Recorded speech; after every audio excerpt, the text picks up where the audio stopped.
কোনো অপরাধ করিনি, অপরাধ করেছি আমি। আমাকে আপনি যত বড় শাস্তি দিন, আপনার যে শাস্তি আপনি আমাকে দেবেন সেই শাস্তি আমি আমি প্রেমিক কুমারের মুখে দিয়েছি, সেই শাস্তি আপনি।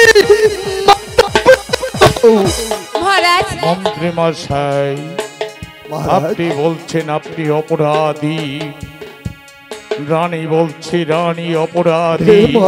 আমি কার বিচার করব? আমি আমার একমাত্র সন্তানের, না আপনাদের। না না না না, আমি কার বিচার করতে পারি না। আপনারা সবাই যখন আমার আদেশ অমান্য করে তাদের বিবাহের আয়োজন করেছেন, তাহলে আমি আর মত করব না। আমি আপনাদের মত মেনে নিলাম। মহারাজ, পুত্র প্রেম,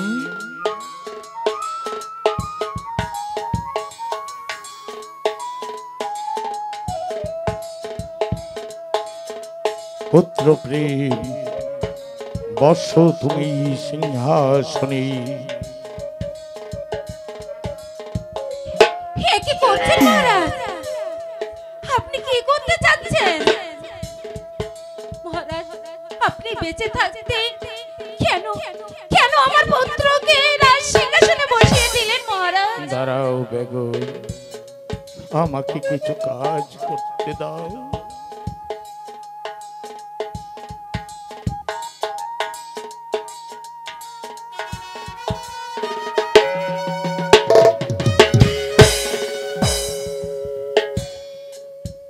আজ দেখি এই সিংহাসনের ভার আমি আমার একমাত্র সন্তান যুবরাজ প্রেম কুমারের হাতে তুলে দিলাম। আজ থেকে আমার এই রাজ্যের প্রজা সাধারণের শোক দুঃখের ভার আমি যুবরাজ প্রেম কুমারের হাতে তুলে দিলাম। মহারাজ,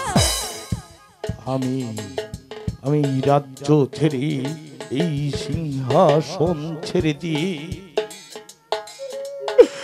আমি চলে যাব চিত্ত পর্যটনে। রানী, আমি আর এই রাজ্যের ভার বইতে পারবো না। আমি বাকি জীবনটা আমি চিত্ত পর্যটনে কাটিয়ে দেব। তোমরা যদি পারো এই বিদায় লগ্নে। তুমি কি মহারাজ আমি ভুল করেছি? ভালো, তোমার এই হতভাগ্য পিতা কি তোমরা সবাই আমাকে ক্ষমা করে দিও।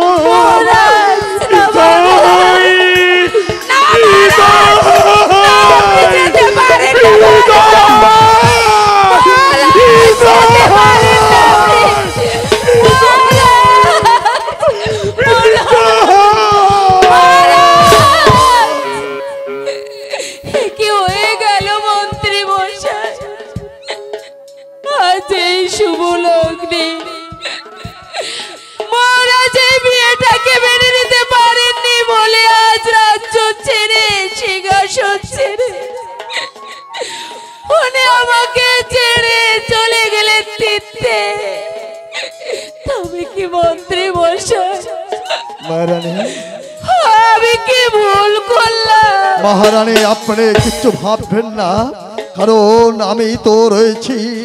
আমি আপনাকে কথা দিলাম, আমি যেমন আপনার স্বামীর পেছনে সর্বদাই সর্বক্ষণ রাজকার্য পরিচালনা করেছি, আমি আপনাকে কথা দিলাম তেমন করে আমি আপনার একমাত্র সন্তান যুবরাজ প্রেম কুমারের পেছনে থেকে আমি সর্বদাই সর্বক্ষণ রাজকার্য পরিচালনা করব।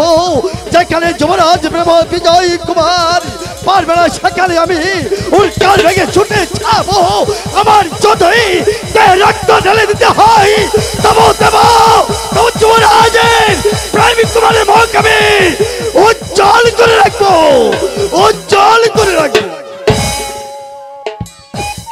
বাবা বাবা প্রেম, মা মাগো পিতা তোমার যে চলে পিতা, গেল মা।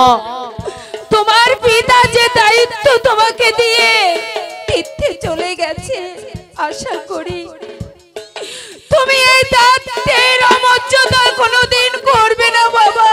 হ্যাঁ মা, আপনি আমাকে আশীর্বাদ করবেন আমি যেন এই রাজ্যের দায়িত্ব ভালোভাবে পালন করতে পারি মা, ভালোভাবে পালন করতে পারি। ভালো, তুমি এ নিয়ে মন খারাপ করো না মা, তোমরা দুজন ভালো থেকো সেই আমি সব সময় চেয়ে যাব মা, সব সময় চেয়ে যাব। মালো, বাবা রাজ্য প্রাসাদে যখন এসেছিস সুন্দর সুষ্ঠুভাবে দিন যাপন কর, এই আশীর্বাদ তোকে করছি। লীলা চলো আমরা চলে যাই। বাবা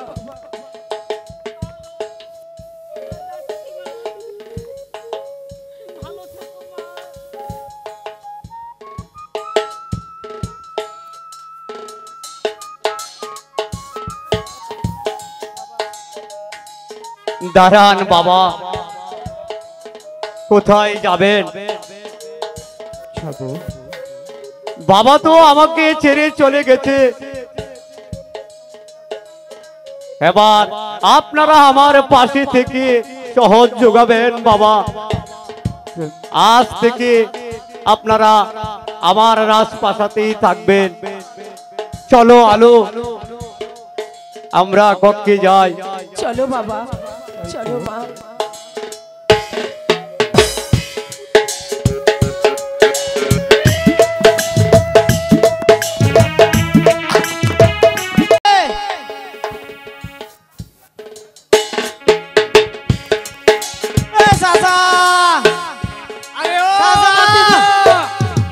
এই রাজ্যে টাকা যাবে না রে চাচা। আরে জায়গা এই চাচা এমন এমন এমন। আরে কি বাতি দা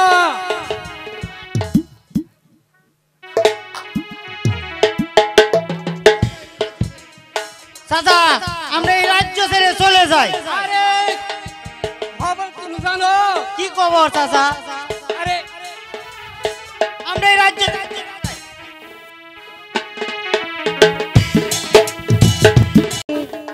সত্যি আমি খুশি। আমি কোনোদিন ভাবিনি এই প্রাসাদের রাজরানী আমি হতে পারবো। আপনি আমাকে আশীর্বাদ করবেন, আমি যেন আপনার পাশে থেকে সারা জীবন আপনার সেবা করতে পারি। আমি তোমার বধূ, তুমি আমার স্বামী, ভগবানের আরে তোমার বড় বলে জানি। আমি তোমার বধূ, তুমি আমার স্বামী, ভগবানের পরে তোমার বড় বলে জানি।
দাঁড়ি ধরাতে আসিলাম ভুবনে নিতনীয় প্রতি মুহূর্তে গৃহান্ত স্বর্গ দেবতা গবিতা তুমি দূর থেকে আমাকে আশীর্বাদ করো আমি যেন পারি তোমার দ্বারা সিংহাসনের মান মর্যাদা অক্ষুণ্ণ রাখতে আমি যেন পারি সকল প্রজাদের বুকে হাসি ফুটে তুলতে আমি যেন পারি তোমার আদেশগুলো অক্ষরে অক্ষরে পালন করতে।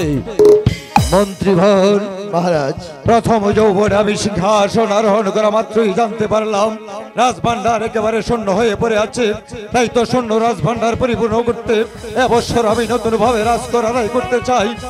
আপনি সকল প্রজাদের মধ্যে ঘোষণা করে দিন।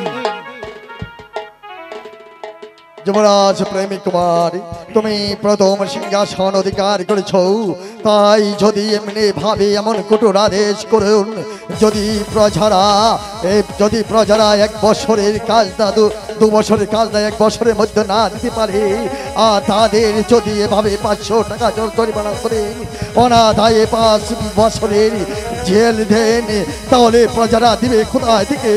আমি আপনাকে বলছিলাম কি আপনি এমন কঠোর আদেশ দিবেন না প্রেমিক কুমার? মন্ত্রীভর বলো প্রেমিক কুমার। এই মাত্র আমি সিংহাসনে বসি, শূন্য সিংহাসন নিয়ে রাজ্য কিভাবে পরিচালনা করব তাই তো আমি নতুন ভাবে রাজকর আদায় করতে চাই। যা সকল প্রজাদের বিগত 3 বছরের কর বাকি পড়ে রয়ে আছে তারা আগামী 3 দিবসের মধ্যে সমুদয় রাজকর রাজভান্ডারে জমা করে দিতে হবে।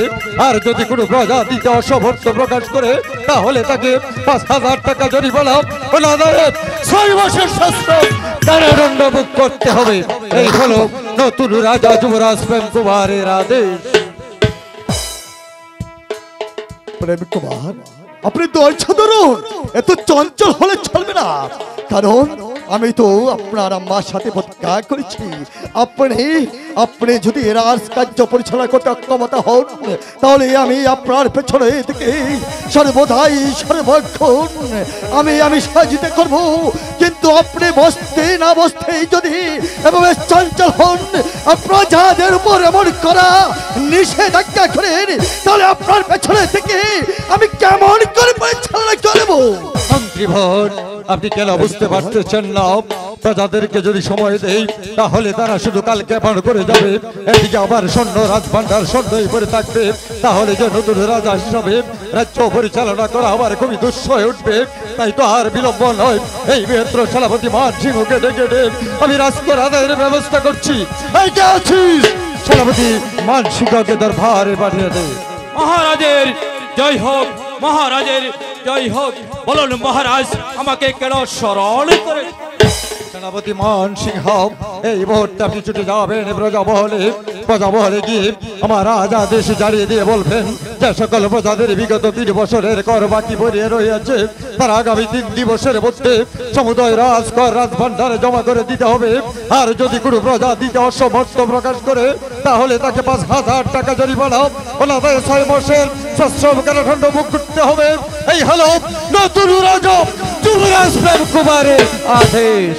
মহারাজ আপনি যখন আদেশ করেছেন আপনার আদেশে মাথায় নিয়ে এই মুহূর্তে উল্কার মোটর চটে যাবেন প্রজা মহলে। আপনার আদেশ অনুযায়ী গিয়ে বলবো 5 বছরের রাজকর বাকি পড়ে রয়েছে, 5 বছরের রাজকর 3 দিবসের মধ্যে রাজভান্ডারে জমা না দিতে পারো তাহলে 5000 টাকা জরিমানা ও 6 মাসের কারাদণ্ড ভোগ করতে হবে। এ হচ্ছে যুবরাজ প্রেমিক কুমারের। মন্ত্রীভর যুবরাজ রাজকার্য পরিচালনা করতে করতে আমি বড়ই ক্লান্ত হয়ে পড়েছি, তাই তো আজকের মতো এখানেই দরবার সমাপ্তি ঘোষণা করা।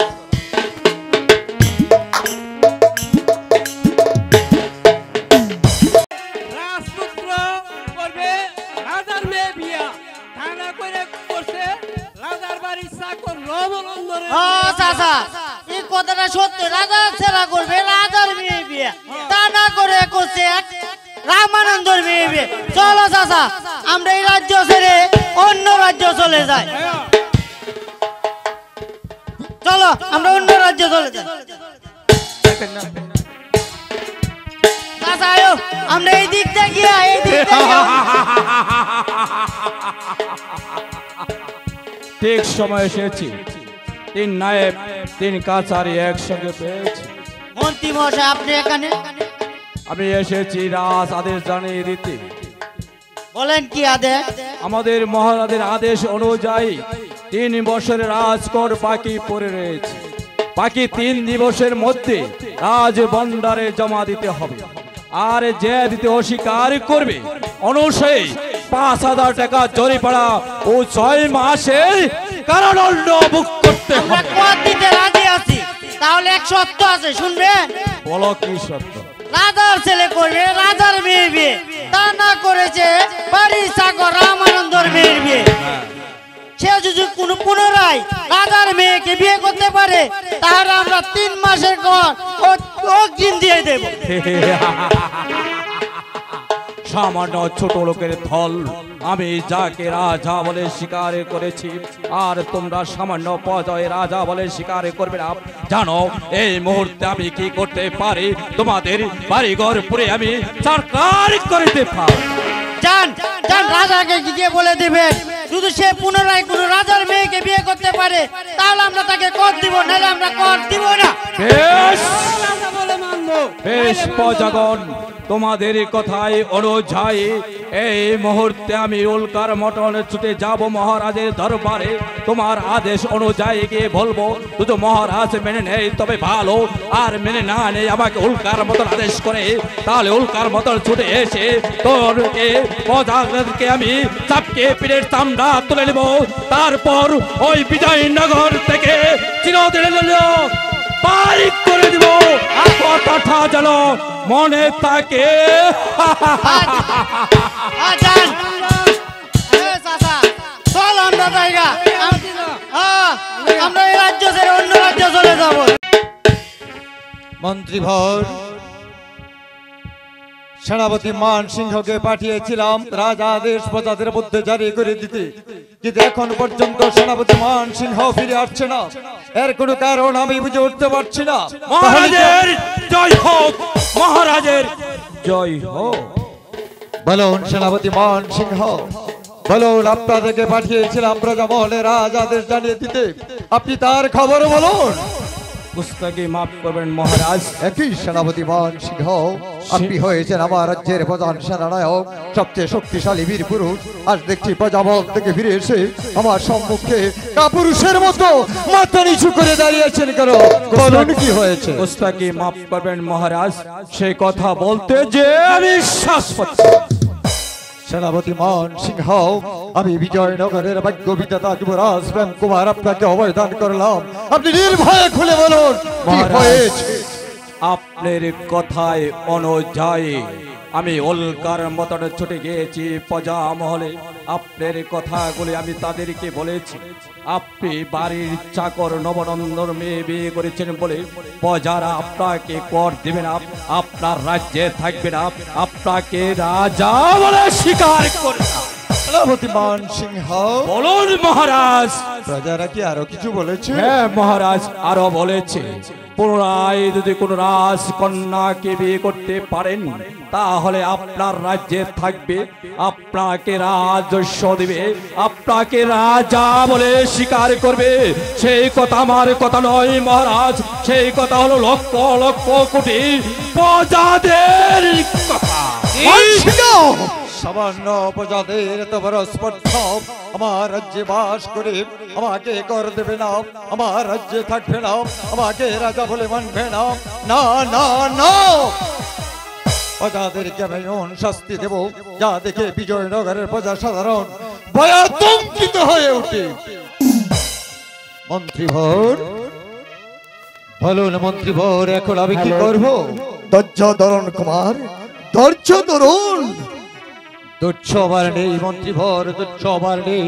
তুচ্ছের বাদ আমার ভেঙে গেছে, সামান্য প্রজাদের আস্পালক দেখে আমার মাথায় খুন চেপে গেছে। তাই তো আর বিলম্ব নয়, সেনাপতি মান সিংহ এই মুহূর্তে আপনি ছুটে যান, উল্কার বেগে ছুটে আপনি গিয়ে উড়ান নিশান, বাজান নৌকা, সাধারণ সৈন্য বাহিনী পাঠান এক দিকে 10,000 করে অস্ত্র আর শক্তি নিয়ে বীরের মতো ঝাঁপিয়ে পড়ুন প্রজাদের উপর। মহারাজ আপনি যখন আমাকে আদেশ করেছেন এই মুহূর্তে আপনার আদেশ অনুযায়ী এই মুহূর্তে উল্কার মটর চলে যাব শত শত সৈন্য নিয়ে ওই বিজয়নগরে ঝাঁপিয়ে পড়ব ওদেরকে বুঝিয়ে দেব রাজকোট দেওয়ার কত মর্মান্তিক ভয়ঙ্কর মহারাজের মন্ত্রীবর যুবরাজ আপনি আর এখানে দাঁড়িয়ে থেকে লাভ কি? আপনিও চলে যান সেনাপতি মান সিংহের সাথে জ্ঞান আর বুদ্ধি দিয়ে তাকে আপনি সাহায্য করুন গিয়ে। এই এত যুবরাজ সৈন্য নিয়ে কোথায় পাঠিয়ে দিলে বাবা মান সিংহকে? মা মাধো যুদ্ধ নয় মা, যুদ্ধ নয়, যুদ্ধের চেয়ে ভীষণ। আমি দিনহীন গরিব প্রজার কন্যা বিবাহ করেছি বলে প্রজার আমাকে দাবি যাবে নিয়েছে, তারা আমাকে কর দেবে না, আমার রাজ্যে থাকবে না, এমনকি আমাকে রাজা বলে মানবে না। তাই তো প্রজারা তো ঠিকই বলেছে বাবা, তাদের কথার তো কোনো ভুল নেই। তুমি যে ভুল করেছো তার মাসুল তো তোমাকেই দিতে হবে। মা মাধো তুমি তো জানো এতক্ষণে হয়তো শত সহস্র সৈন্য অস্ত্র হাতে প্রজাদের উপর ঝাঁপিয়ে পড়েছে, তারপরও তুমি কি করে বলো সৈন্য ফিরিয়ে এই মুহূর্তে তুমি মন্ত্রী মশাইকে পাঠিয়ে দিয়ে প্রজা ফিরিয়ে আনার ব্যবস্থা করো। যান মন্ত্রী মহাশয়, এই মুহূর্তে আপনি চলে যান সেনাপতি মান সিংহের কাছে। তাই যাচ্ছি যুবরাজ, আমি তাই যাচ্ছি। আপনি যখন আমাকে আদেশ দিয়েছেন এই মুহূর্তে এই মন্দিরে চলে যাবে উল্কার বেগে গিয়ে যেমন করে হোক এই প্রজার বিপরণ বন্ধ করতে হবে। আমি সেনাপতি মান সিংহকে আমি যেমনই করে হোক প্রাসাদে ফিরিয়ে আনবো। মা বাবা মাধো প্রেম, বলো মা এখন আমি কি করবো মা? প্রজাদের দাবি তোমাকে মেনে নিতে হবে বাবা। কি বলছো মা? হ্যাঁ বাবা, আলো আমার ভালোবাসা, আলো আমার জীবন, আলোকে ছাড়া আমি বাঁচবো না মা। মা মাগো আলোকে ছাড়া আমি বাঁচবো না মা। আমি তো তোমাকে আলোকে ফেলে দিতে বলছি না বাবা, আমি শুধু এই কথাই তোমাকে বলছি আলো আলোর জায়গায় থাকবে, আর তুমি শুধু বিয়ে করবে প্রজাদের দাবি রক্ষা করতে। মা না আমি পারবো না, আমি পারবো না মা। তবে কি তুমি মাত্র আজ্ঞা অমান্য করতে চাও? মাতৃ আজ্ঞা পালন করতে পঞ্চ পাণ্ডব দ্রৌপদীকে করেছিল পঞ্চভাগে বিভক্ত, আর রামচন্দ্র গিয়েছিল বনে। মা মাগো তুমি তো আমার গর্ভধারিণী মা, 10 মাস 10 দিন তুমি আমাকে গর্ভে ধারণ করে কত দুঃখ কষ্ট আর প্রসব যন্ত্রণা সহ্য করে তুমি আমাকে এই পৃথিবীতে ধারণ করেছো। মা মাগো ওগো জননী আমি ভুল করেছি, আমাকে ক্ষমা করে দাও মা। তোমার কথায় আমি রাজি, তুমি বিবাহের আয়োজন করো মা। ওগো ঠাকুর, জানি না কি ঝড় প্রভাতিত হচ্ছে আমার জীবনে, আমি কিছু ভেবে উঠতে পারি না, কিন্তু যতই দুঃখ কষ্ট আমাকে দাও না কেন, শুধু শুধু শৈবের মতো একটি মাত্র শক্তি আমাকে দিও ভগবান, শক্তি আমাকে দিও।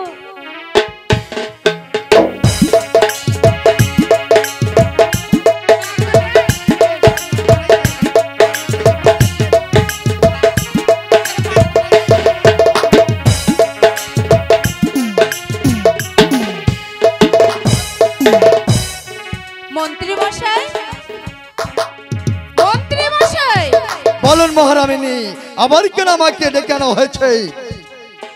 মন্ত্রী মশাই বলুন। আমি যুবরাজ প্রেম কুমারের আবার দ্বিতীয় বিয়ে করাতে চাই। দ্বিতীয় ধার এ কেন মা, এ কেন আপনার আদেশে তো আমি রামানন্দের একমাত্র কন্যা আলোকে এনে দিয়েছিলাম, সেই আলোকে যুবরাজ প্রেম কুমারের সাথে বিবাহ বন্ধন করে এই রংমহল সাজিয়েছিলেন, আবার কেন পুনরায় ধার গ্রহণ করতে চাই? মন্ত্রী মশাই বলুন। মহারাজ যেদিন তীর্থে গমনে চলে গিয়েছিলেন সেদিন কি বলে গিয়েছিলেন কি আপনার মনে বলে নেই? দিয়েছিলেন? প্রজাদের সুখে আমরা হব সুখী, আর প্রজাদের দুঃখে হব আমরা দুঃখী। আপনি কি সে কথা শোনেননি মন্ত্রী মশাই? বলুন। তাই এই রাজ্যের মঙ্গলের জন্য, এই রাজ্যের প্রজাদের জন্য আমাকে যে বাবা প্রেম কুমারকে আবার দ্বিতীয় দান গ্রহণ করতেই হবে। ঠিক আছে মহারানী, আপনি যখন প্রজাদের মঙ্গলের জন্যেই প্রেম কুমারকে দ্বিতীয় দ্বার গ্রহণ করতে চান, তাহলে আমি কেন অপেক্ষা করব? আপনি ছা ভালো মনে করেন তাই তো আমি মাথা পেতে নেব। তাহলে এই মুহূর্তে আমি জানতে পারলাম তর্ক রাজ্যে রয়েছে তর্করাজ, তার একমাত্র কন্যা রয়েছে মীনা কুমারী। কিন্তু মীনা কুমারীর সন্ধান আমি কেমন করে দেব? কিন্তু আমার রাজ্যে তো রয়েছে শর্মা ঘটক, আমি এই মুহূর্তে গিয়ে শর্মা ঘটককে পাঠিয়ে দিচ্ছি।